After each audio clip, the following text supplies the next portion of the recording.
All right, guys, I want to introduce my kid, Micah Allen. Come on, give him a round of applause. I promise I'm not that cool. Okay, so I have some questions for Micah, and then you guys all have, if you lost your sticky note, maybe your question will come back into your mind. So, Micah, how old are you? I'm 20. He's 20 years old. Now, at this point, you guys are all supposed to say Mrs. Allen, you look way too young to have a 20-year-old. You look way too young to have a 20-year-old. Okay, thank you. I appreciate that very, very, very much. Such a nice compliment. Since not all of you know how old I am, which is 35, right? No. Okay. Yeah. Yeah. Okay, so Micah, so obviously Micah was homeschooled all the way through. So from K through 12, he was stuck at home with me. So he's very familiar with what it's like to have me for a teacher, so he can sympathize with all of you. Okay, so what I want to ask you first is, like, how did your love of history begin? History, like history. History. Not government, just history. Just history. Just history. Yes. Okay, I just really liked American history. It was really never anything like that happened. I just always naturally really liked American history. Thought it was really interesting, and it's always been an interest of mine. Probably a lot of that was attributed to you and Grant, both just like being, specifically you, but also like Grant, like being super big into American history, just the founding of America. So that's probably it. So why don't you tell these guys about the 1 year that you had to learn world history in school? That was the worst. I hated it so much. I had this like massive project that I had to do, and I like completely neglected it until the end of the year, and then like we did it, and I just wanted to do American. I only ever wanted to do American history. I really didn't want to do any world history at all. Yes. So he's just like you guys, that sometimes you're learning something in school and you get to that one thing and you just really don't like it, but you have to grit it out anyway. He was the same way.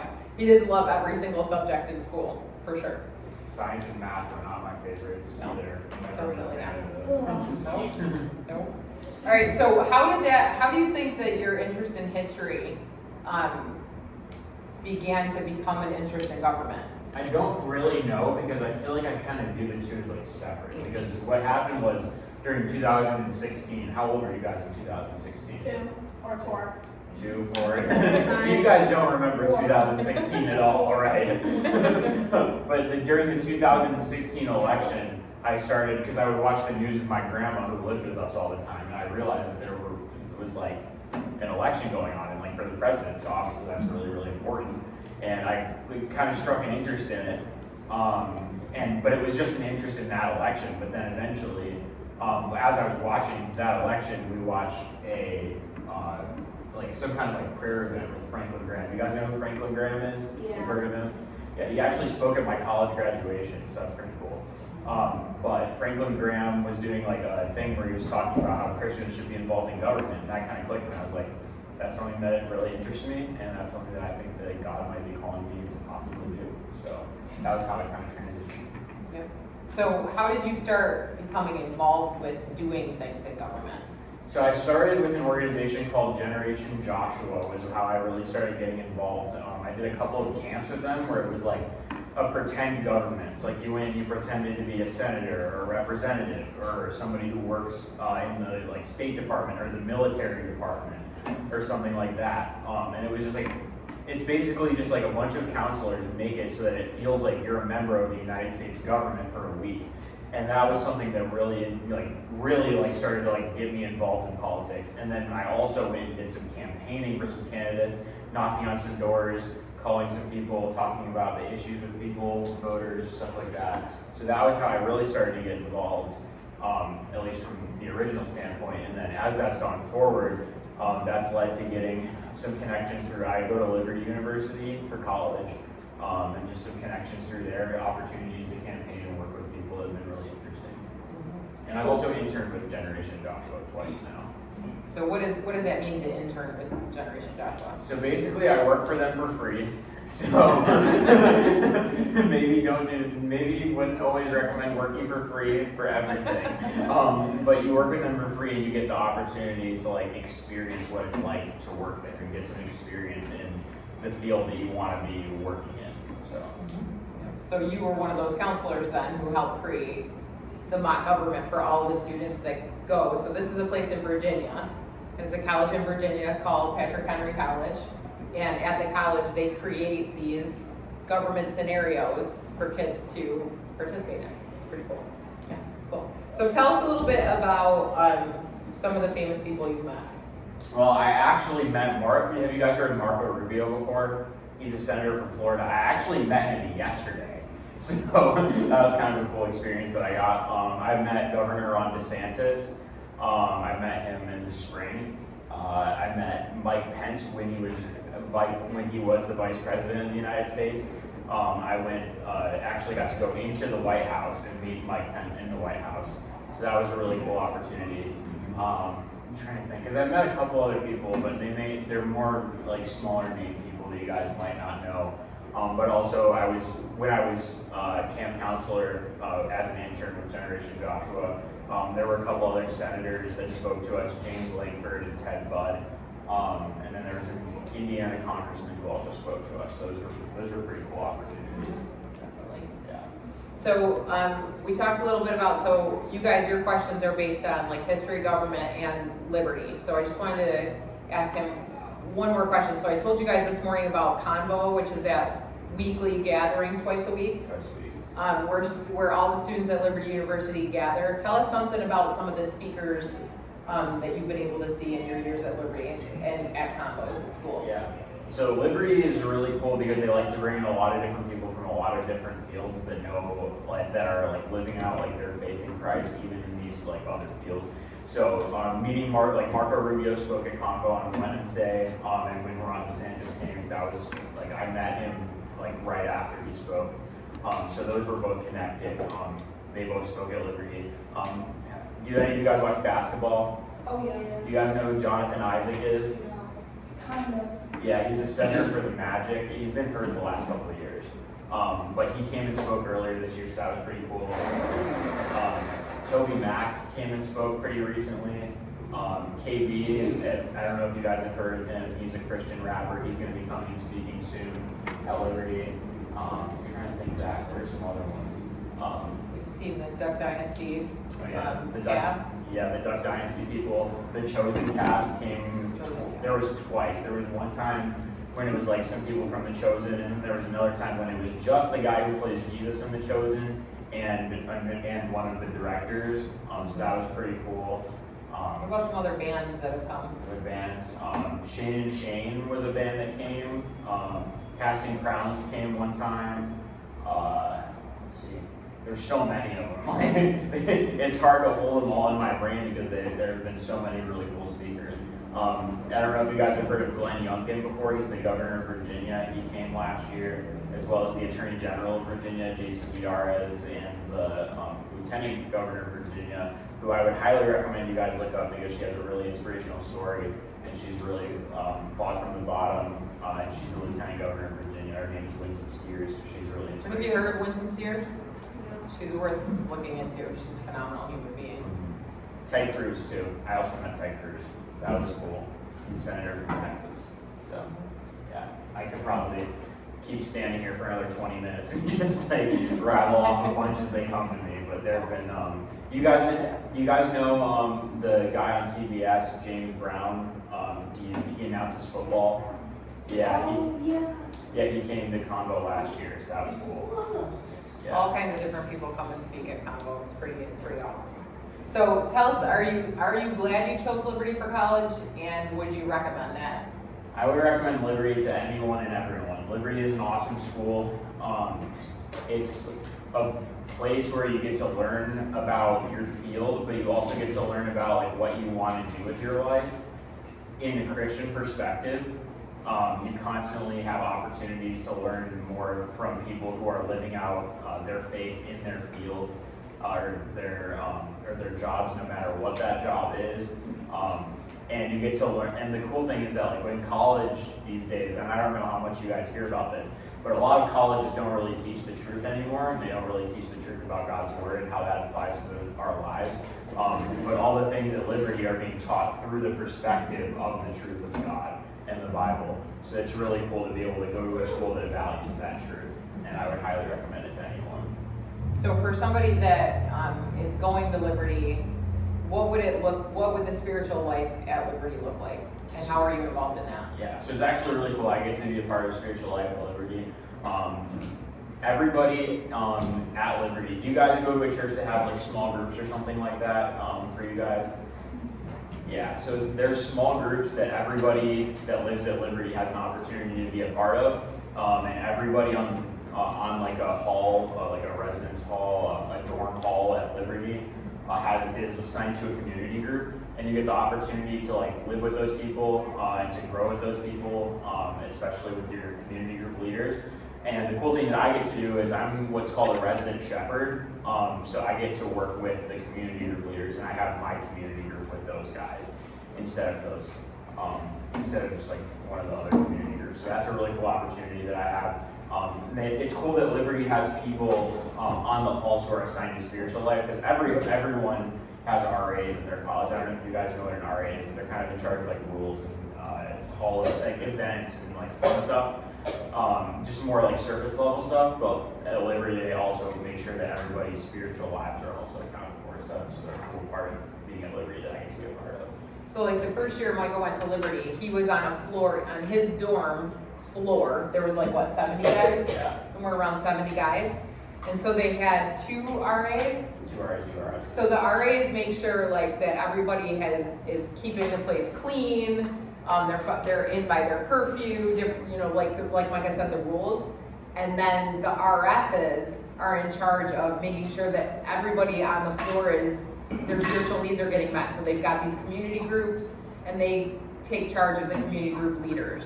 So if you went to Liberty, or somebody you know went to Liberty, they would have an opportunity to every week meet with a small group that's on their floor where they live and talk about spiritual things and grow. So Micah's seen some cool things. He's been able to be a part of watching people come to Christ, get baptized, all different things like that during the time that he's been there. So it's a great place to grow in your walk with the Lord. Okay, all right, you guys can pull out your questions. And we'll probably do Brianna, then somebody else, then Brianna, then somebody else, and Brianna, somebody else, and she's got a whole pile of questions. So Bri, why don't you ask your first question? What are your thoughts on the moral implications of war? The moral implications of the war. So that's deep. That's a great question. That's a really good question. So I think that throughout the Bible we see that war is not inherently something that's bad. We see obviously the suffering that happens because of war and the pain that's brought because of war. But a lot of times war is accomplishing a purpose, and a lot of times war is out of defense. But what it really comes down to isn't that the war is happening, it's why the war is happening. Like, for example, like when Hitler invaded Poland, that was completely wrong because he had no reason to invade Poland. He had no reason to go there, and he just went to go take their land for no reason. That is an aggressive war, and that's something that's not right. But if someone shoots at you, you have the right to shoot back. Like, it's not like going to war is bad if you get shot at first. Like, I believe that the number one biblical role of government is to keep the citizens safe. And if you're not, then you have to keep the citizens safe by shooting back. So obviously there's a lot that we could unpack with like the moral implications of war. But generally, the main thing is to make sure that like there's not somebody who's going after somebody for no reason, I would say. How do you get around Kansas? I just walk most of the time, honestly. Liberty's a really, really I showed big them a campus. video this morning. So that Eli was like, what? This place is huge. How do you get around? He's been to PCC. His brother goes to PCC, Okay. so it's much smaller, Yeah. obviously. And so he was like, wait, how do you get around? When I go up to work out up at the gym, I usually take a bus to get up there because Liberty has a bus system that takes you around campus.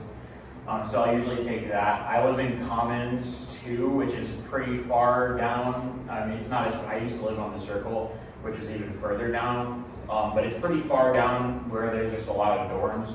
But usually it's about like a 7 to 10 minute walk to get to class. So that's not too bad at all. And I'll just take a bus to get up to if I want to go to the gym. But a lot of times I'll have to like, I play intramural softball with some of my friends. And we have to drive up there because it's such a far drive to like get up to the actual fields.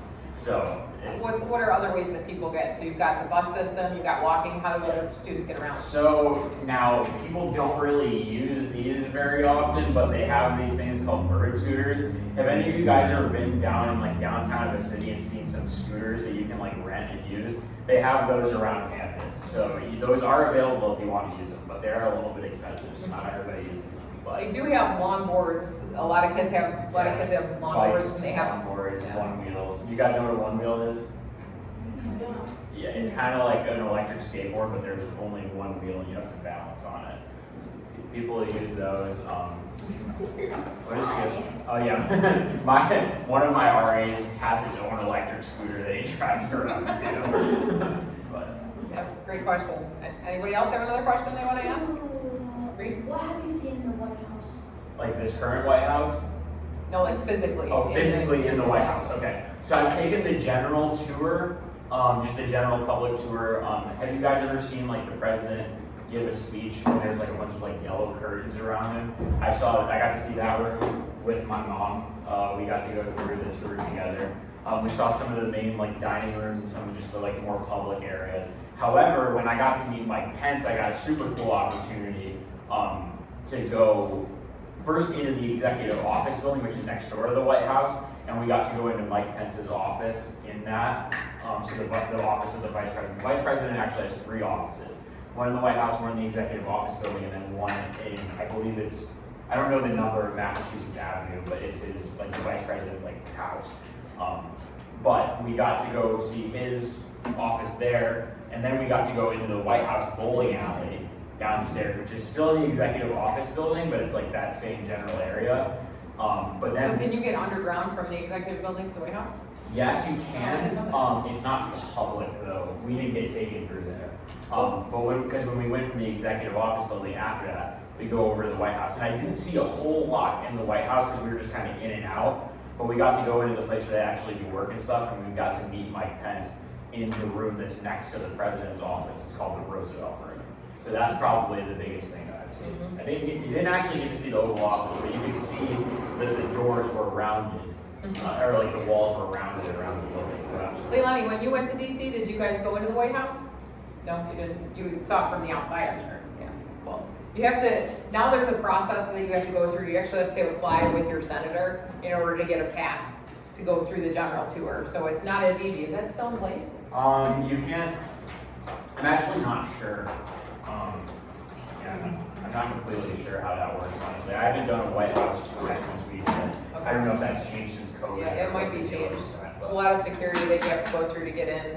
Even just to the general tour, you've got to go through security. Okay, John, what's your question?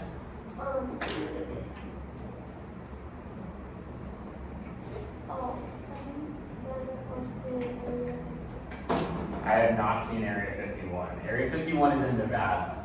That would be something really interesting, though. It's a good question. Anybody else? Ian? What is it like to study about government and stuff like that? I think it's really cool because there's a lot that the Bible has to say about it, even if it doesn't really seem like it. I've gotten the opportunity to learn from a lot of great professors, but one specific professor is an absolutely brilliant scholar when it comes to constitutional government and the biblical theory behind that. And a lot of it comes down to like, the thing that I think is the most interesting about it is just how much the Bible has to say about it. Like, how do we make a government that's like, that works in a world with sinful people? Because that's always going to be difficult. We can't just have, one king or something like that, because then, he's just as sinful as you and I are, and it's really easy for him to, just start like terrorizing people and like doing bad things. But at the same time, we have to make sure that there's not too many people running the government, because then they're never going to be able to do anything to help the people who live in the country. So I just think that that's a really interesting part. And it's probably, I'd say, what is it like to learn about government? I think it's just cool. It's just because there's something the Bible has a lot to say about. What would be, just like a second part to your question, what would be some of the classes that you've had to take for, so your undergrad degree is called what? Government, and then like politics and policy. Okay, so what would be some of the classes that you took that were Yeah, interesting too. I took constitutional government was one class that I really liked. American legislative system, American judicial system, American executive process. Those would be the 3 branches of The our government. Yeah. So I got to take a class on each branch of the government. And it was really cool because when I got to take the legislative class, I got to take it with a professor who worked in Congress for 10 years. So he knew a good bit about how that worked. That professor's actually written 5 bills that are now United States law. That's so cool. That's really cool. I actually just learned that from him like pretty recently. So That's a cool thing, what I was saying before about college, like even if you don't like school now, the great thing about college is once you get to college, you're studying, there's, some gen ed stuff you have to take, but you're gonna study what you're interested in. So even if you don't like school at this point in your life, do the very best you can, because when you get to college, you're gonna actually be studying what you're interested in. So if you don't like school, that doesn't mean you're not gonna like college. I did not like school at all. When I got to college, I loved it. So that can happen to you too. Okay, Leilani, we'll come to you next. I have a question after this, but when I went to Washington DC, I think it was my aunt who told me that like she was walking in like the park or something, and then like the president came out, and then we might have like the evacuated from the park. Oh, that's cool. Yeah. That's And my neat. question is, how did you come to Christ, and how was your life in college and learning about politics and government? So, Thanks. well, how did I come to Christ? I think there's 2 pretty clear reasons that are kind of in this room right now. Mom and dad have always been very, very clear examples of Christ, and were always people that I wanted to be like, and that was a big influence on me. And I always believed in it, but then when I was 7 years old, I finally decided that I actually wanted to believe in Christ. And then that's kind of been a journey, because I think as a lot of you guys probably understand, if you've grown up in a house with 2 parents that are Christian, it can become something that you kind of just oh yeah, I believe in Jesus, but then it's a long process of making it your own thing that you actually believe in. So that's been a longer journey over the last 13 years. But as far as how I first came to Christ, I would say those 2 for sure. And then what was the second question? The question was, how was your life in college and learning politics? I love college. Yeah, I love college. I've had so much fun. I've made so many friends. So many cool opportunities to grow professionally and spiritually, academically. I don't even know where to start with it. Even just talking about all the people that I've gotten to see speak at Convo, and just campus communities, our Wednesday night church that we have at school, going to my church on Sunday morning, just having friends that I go to church with on Sunday morning, watching football with friends. Liberty, it's cool because Liberty is a Division I team. So we have a Division I football team that's 6-0 right now, first in our conference. So that's exciting. You guys should watch Liberty football; they're fun to watch. But yeah, I love my life in college. It's awesome. By the way, when there's a football game going on, so they also have a huge marching band at Liberty, and the marching band is so fun. So I'm not a marching band person, but the marching band literally starts at one end of the college and marches through the whole campus, telling everybody, y'all, it's time for a football game. And then they, do all kinds of cool things during the game, the halftime show and stuff like that. It's so fun to be at Liberty for a football game. What? Do you have to, when you're on campus, even if you're on, campus and, you go there, go to college there, Yeah. do you still have to pay to go into the stadium? Good question. No, we get free football tickets, free basketball tickets. So that's fine. Our basketball team, they missed March Madness the last 2 years, but they went to March Madness the 3 years before that. So our basketball team has been pretty good. But there are some that you have to pay to go to because they aren't NCAA sports, they're club sports. We have to pay to go to hockey games. But the cool thing about the hockey not being NCAA is that they're allowed to have games that they have at midnight. So the game starts at midnight, and we can all go out after curfew and go watch the game, and we'll be out until 3 a.m. watching the game, and it's so much fun. It's really fun. How Campus really life at tired. Liberty is really How fun. could you do your classes the next day? So they usually do it it on Friday or Saturday nights, which the cool thing though is that this year they have all of them on Friday nights, so we don't have to wake up for church in the morning afterwards. But yeah, they always put them on Friday nights, so we don't have class the next day. Great. Grace? Studying about law hard. So I'm not a law student. I think He debated. I debated for about 30 seconds before I realized how much reading there would be. So what I've heard though from my friends who do study law is that it's really, really difficult. Some of the people that I know who are at pre-law are some of the smartest people, hardest working people that I know, and they put a lot of effort into their school. So from what I've heard, studying law is very difficult, but if you're up to the challenge, it's very, very helpful to have people who believe in God and know the law. Amen. Good. Landon? Finally. I'm sorry, Landon. I'm sorry. Did you meet Malik Willis and was he nice? So I never got to meet Malik Willis, unfortunately. I'm impressed that you know who Malik Willis is. That's pretty sweet. Yeah, Malik is. But I'll tell you what, dude. I got to watch him play at Liberty for 2 full years, and it was fun being able to walk into the stadium every game knowing we were about to win by 50, and he was about to throw for 300 yards. So I never got to meet Malik Willis, but I did get to meet a guy who's playing for the Pacers right now. At least like he's in like the Pacers minor league team in the NBA. His name's Darius McGee.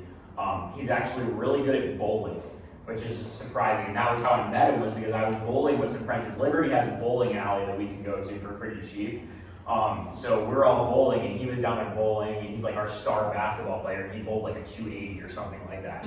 And if you guys don't know, 300 is the highest you can possibly score. So he's pretty good. All right. All right, Eli, then Landon. Which president out of all the presidents would you think?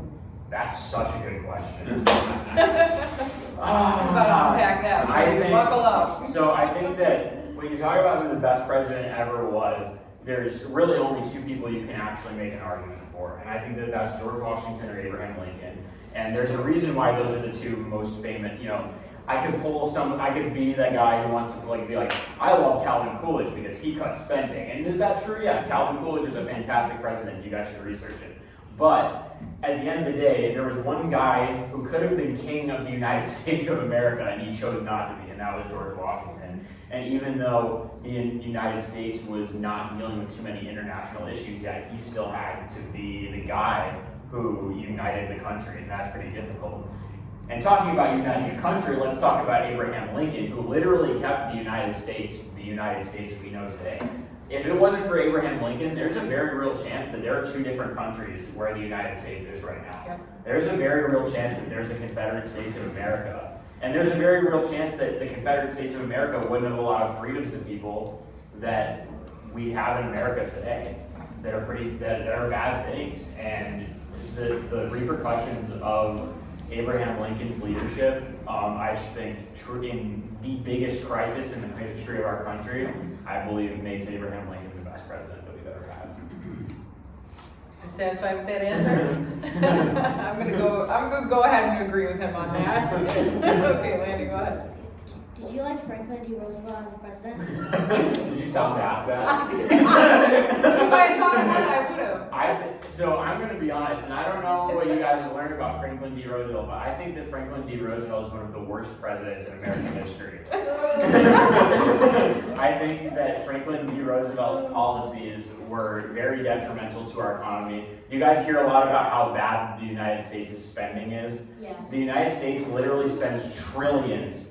You heard that right, trillions of dollars more than they actually have every year. And a lot of that is because of a lot of money that goes to some certain programs you may have heard of. I won't name them out loud. But there are a lot of programs that aren't even budgetable. Like when they write the new budget, they can't even touch this because this is what we call mandatory spending, and I won't get super deep into that, but they don't even have the chance to reduce the spending from those things.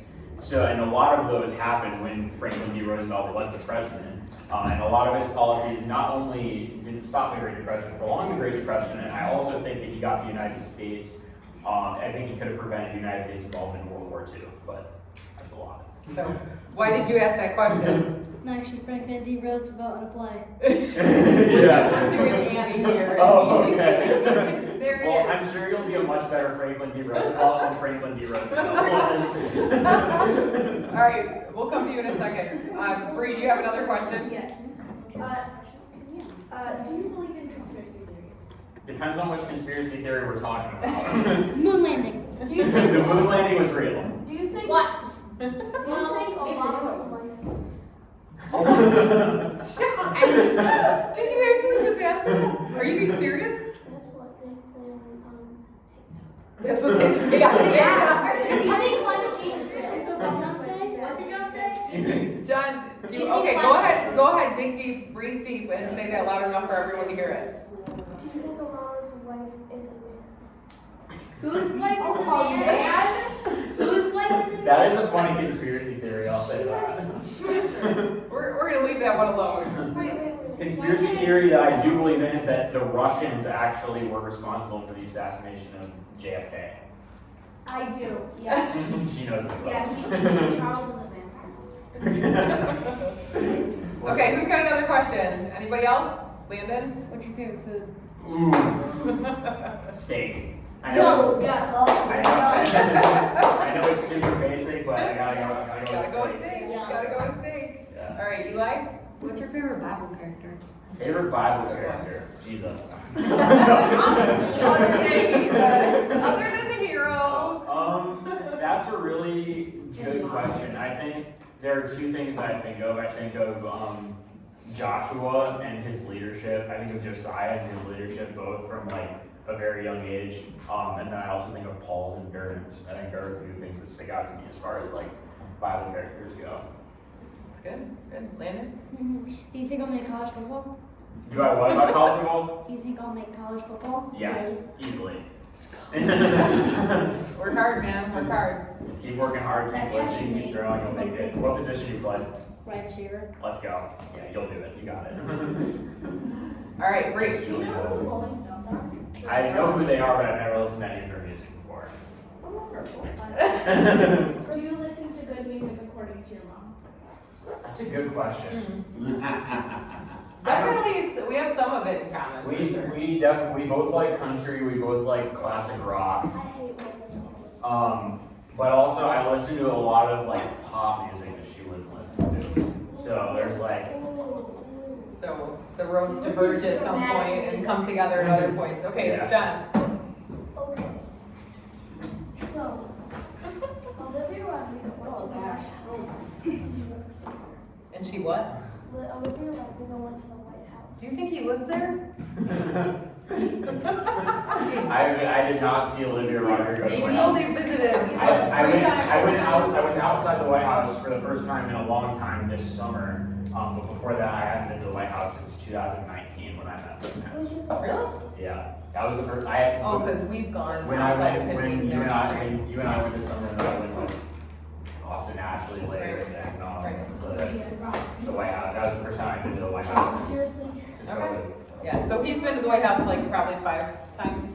Inside? Well, inside just twice, Yeah, right? twice inside. I've been outside like 4 or 5 times. Yeah, it's really fun to go outside the White House because if you didn't know this, if you've never been there, outside the White House, there is always an interesting pack of people outside What do you mean? protesting Wait, what something. do you mean? We've all been outside the White House.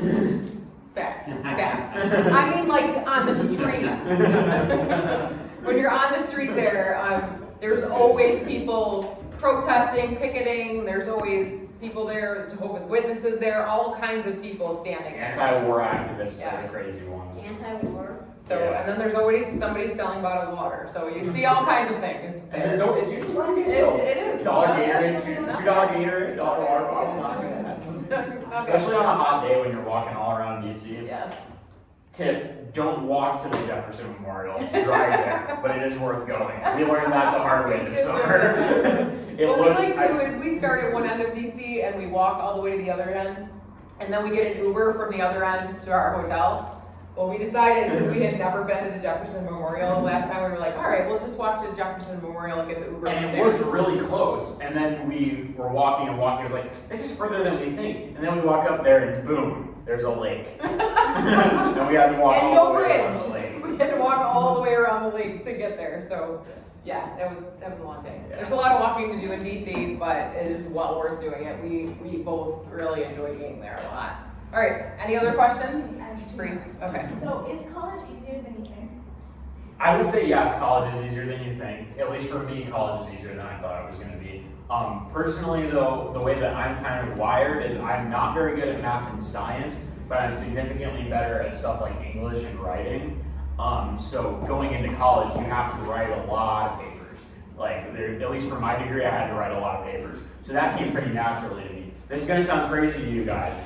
I've written 4 20-page papers. So that sounds big, but at the same time, if you work at it for a long time and you do the right research, it's not actually that hard. So it's like you'll hear these things like 20-page papers that sound like these big bad things, but at the end of the day, as long as you take it at the right pace, like it's not a big deal. And like my mom was saying earlier, like you're studying something that you want to be studied, so it makes it a lot easier to do it because like sometimes like especially like in elementary school and middle school and high school, it's like you have to study some subjects that maybe you aren't the most interested in. That'll be helpful later. But at the same time, like it's a lot easier to go through stuff when it's like, okay, I like government. This class is about the American legislature, so it's a lot easier. Yeah, definitely. But the building blocks that we're doing, like I said to you guys, when you're in 6th grade, a lot of what you're learning in 6th grade is going to apply the rest of your life. Like what we just started doing with the narrative, with making a plan for the narrative, right? And then doing the rough draft and all those kinds of things. You guys writing in class and getting good at writing and figuring out how to write, that's the beginning of being successful in college. Because when you can learn how to do those basic schematic things, it'll make it a lot easier to fill out the big assignments when you get into high school and college. Yep, absolutely. Eli? And then we'll go to you, John. So do you think you'll actually be the president?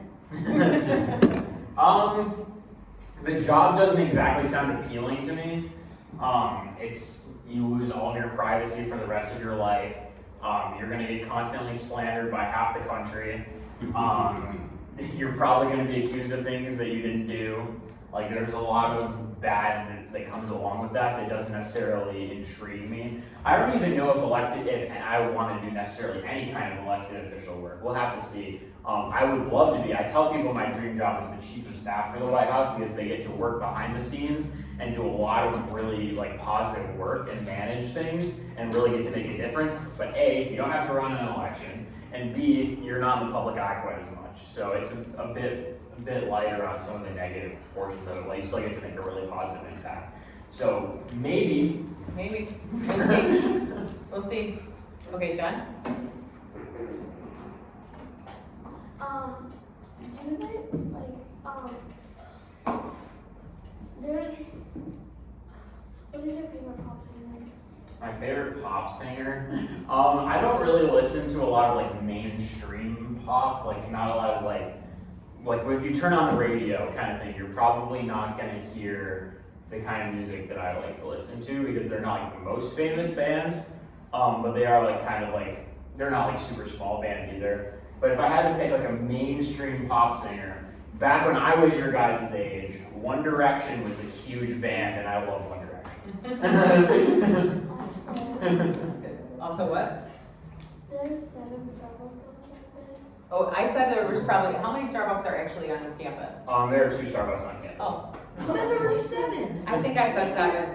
Well, so there's one that's Sorry. There's one that's right off of campus. Then there's one that's in the main building that I just got Starbucks at yesterday. And then there's another one that's in the bookstore. What's your favorite drink? Oh. It depends on the time of year. It depends on the time of year. So like in the summer, chocolate cream cold brew. When it's still warm, they have the fall drinks out, pumpkin cream cold brew, and right now pumpkin spice latte. And yes, you will be going to get me one later today. I have the Okay. next question. That one of my sister picked me up on It's nice. Okay. Landon and then Bree.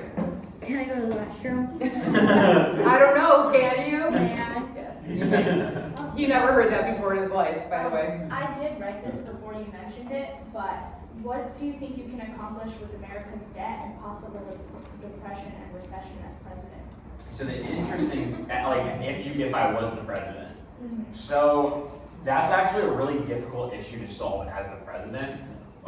There's a lot, because the biggest problem with the United States debt as it's structured right now, I believe 70% of American spending is the mandatory spending that I talked about, and that's just like programs like Social Security, Medicaid, Medicare, and stuff like that. It's like healthcare, Social Security, and to really fix that, you have to pass laws that phase those programs out.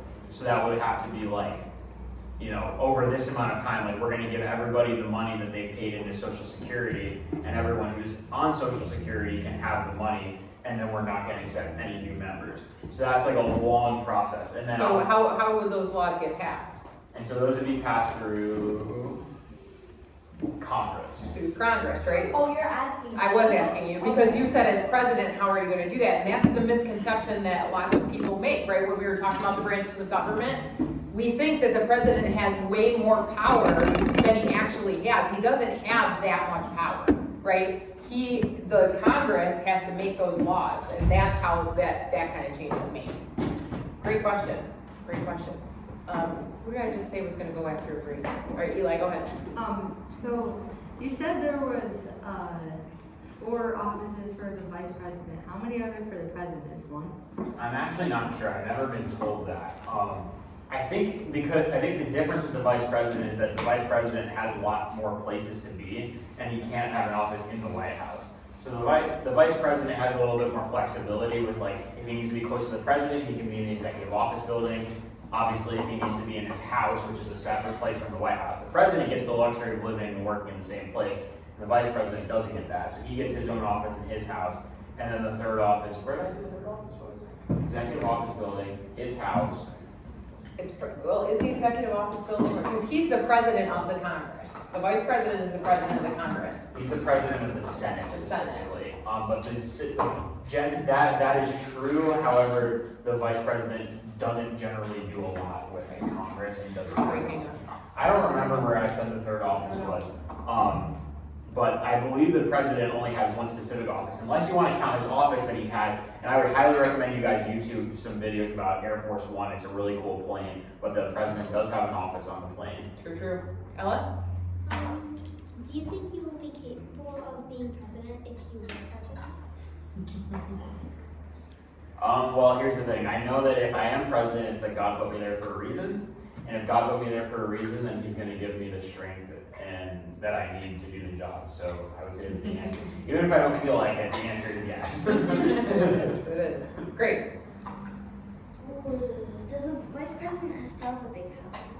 Yeah, I haven't done too much. I haven't done too much like digging into like looking at the vice president's house, but it's certainly not small. I can guarantee. But the living that. quarters in the White House, the living quarters for the president of the White House are not gigantic. I haven't really seen too much because it's not really publicized. But I mean, just considering the size of the building and how much stuff goes on there, it can't be that. No, not that big. Yeah. Interesting fun fact about that too is the president has to pay for, so he has all these things that are there, but the food and stuff like that, the president has to pay for a lot of that out of his own pocket. We don't foot the bill for all the things that are available to him in the White House. So that's another interesting video to Google. Ian? And it's a cool thing about the United States too, because they don't really elevate the president like he's a king. Right. Ian? Would you ever be scared, like nervous to be elected president? Probably, and that's a pretty big responsibility, so I would say that's probably pretty nerve-wracking. Sure. Landon? What are your thoughts on my shoes? Your shoes are sick. Are mine A better? lot. Bree? Mine is better, right? Okay, Bree, go ahead. They already did this to me Let's once take a vote. today. Let's take a vote sometime. Okay, Bree. Do you think we should impeach Joe Biden? Yeah. So that's a really tricky question because I think that there are legal merits to impeach Joe Biden. But at the same time, I think that we're stuck in a really bad cycle in American politics of just impeaching the president that we don't really like very much. So, like, I think there are probably merits to impeach Joe Biden, but at the same time, I think that it probably would start a pretty unhealthy cycle of just impeaching the president every time, especially because it's incredibly do you know how the impeachment process works? Kind of. So the House of Representatives has to vote on the impeachment articles, which are like the charges against the president. And then the Senate acts like an 100-person jury, and they have a trial in the Senate. And if the Senate votes, you need, I don't know if it's 2/3, I believe you need 66 votes in the Senate, maybe it's 60, maybe it's 63, to actually remove the president. And because the Senate is 50-50 right now, or 51-49 Democrats, it's very unlikely that that will actually happen. And that shouldn't stop us from fighting for what's right, but at the same time, the impeachment is not going to go through, so it's a distraction from the business of the people and what we're supposed to be doing to help. Like, it's a distraction from what the government is actually supposed to be doing on a daily basis. So like, I don't know for sure whether or not like there's sufficient evidence to remove him from office, but I do think that an impeachment would probably be just a waste of time and a distraction. Okay. Next question, John? What are your thoughts on Herbert Hoover? That's a random president. I don't know a whole lot about Herbert Hoover, if I'm being honest. I can tell you. Okay. Well, he was the president during the Great Depression, and he was blamed for the Great Depression. Okay. I have to look at some of his policies and like, because there's a lot of policies that go into it, like a depression and a recession. But that is pretty interesting. Okay, I've got one more question that Ian actually posed the other day that I wanted to ask you, and we're gonna end with this. Ian was talking about the government shutting down, and that was specific to the budget, right? It was, well, you and me and both, right? I thought Ian said it. You said it? No, I said the government He told was me. going to lock down.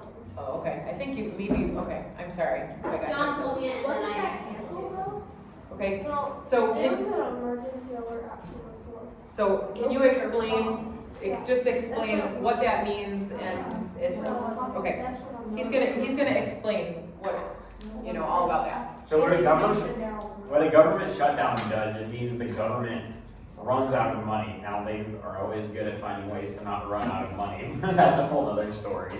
When the government shuts down, a lot of things don't work the same way, but at the same time, the government does function and it doesn't really hurt our daily lives too much. The only thing that it really does to our daily lives is that the mail doesn't get delivered because the U.S. Postal Service is part of the executive branch. But Congress is always working, the judicial system is always working, the executive branch, some like what they call non-essential functions will stop, like the mail, for example. Maybe there will be less staff working in like the State Department, which is in charge of negotiating with other countries. But like our defense people, like the military, they're always going to be working no matter whether the government is shut down. So is there anything to be afraid of when we hear things like the government is shutting down? It's nothing to be afraid of for your general day. Nothing will change about your daily life unless you're waiting on a package. But as far as like things to be afraid of, it's not really scary. But it is a reminder that the government is in an unhealthy place, and that the way that we're handling money is not good, and the way that we're handling money needs to improve. So. Indeed. All right. Wait, I just had one more. Okay. One more. Do you think there will be a World War III? Well, the biblical World War III or the non-biblical? No, like not big.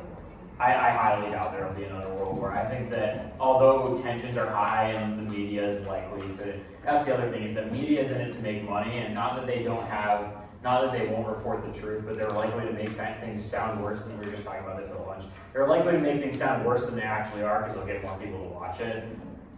The reality is that nuclear war would cause so much destruction that it's highly unlikely that one of the nuclear powers will actually do something that would start something like that. There's just too much loss that would involve for their own country. Good. All right. What do you guys say to Micah? Thank you. All right. You guys can get shoes on for going outside, and we'll let you just go outside. Wait, I have one more question. He has one more question. Yes, sir. I have one more question. Where's Liberty? Liberty is in Virginia. It's in like southern central Virginia. Yeah, it's about a 6-hour drive, right? It's Two about hours. 9 hours. Excuse me. Alright, I'll see you guys in a month. Okay. All right. Yeah. Did you say all 6? Yeah, it's that's really not very good. I guess so. You gotta stand up. Jeez, my dad was driving When he walked in, he goes, wait, is that Mario on there? It's